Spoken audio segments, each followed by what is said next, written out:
రుద్రని అలాగే రాహుల్ ఇలాగ మాట్లాడుకుంటూ ఉంటారు. ఏంట్రా అనామిక వచ్చాక కూడా మనం కావ్య అట్లా కట్టించాలనుకుంటే తను కూడా ఏమీ చేయలేకపోతుంది. ముద్దులాగా తనే ఇంట్లోనే ఉంటుంది.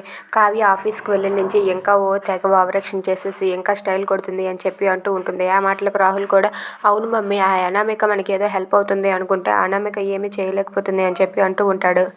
ఇంతలోనే అనామిక అయితే అక్కడికి వస్తుంది. అది వాళ్ళ మాటలు విని ఒక్కసారిగా షాక్ అవుతుంది. ఏంటి ఏం మాట్లాడుతున్నారు అని చెప్తే అవును, నువ్వు ఇంట్లోనే ఉండి అలా ముద్దలా ఉంటున్నావు, కానీ కావ్యని ఏం చేయలేకపోతున్నావు అని చెప్పి రాహుల్ అంటూ ఉంటాడు.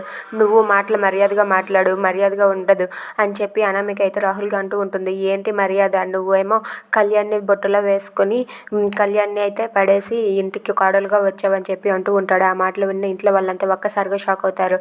ఏంటి ఏం మాట్లాడుతున్నావు, మాటలు మర్యాదగా రాని అని చెప్పానా అని చెప్పి అనామిక అంటూ ఉంటుంది. అయినా సరే రాహుల్ ఇలా అంటాడు. అవును, కళ్యాణ్ని బొట్టులో పడేసుకొని నువ్వు కళ్యాణ్ని పెళ్లి చేసుకున్నావు, అందుకే నువ్వు ఆస్తి కోసమే కదా ఈ ఇంటికి వచ్చావని చెప్పి రాహుల్ అనగానే వెంటనే అనామిక అయితే రాహుల్ చెంప పగలగొట్టి నోరు జారకు అని చెప్పి వార్నింగ్ ఇస్తూ ఉంటుంది. దానికి రుద్రాణి కూడా షాక్ అవుతుంది. Thanks for watching friends, please subscribe our channel.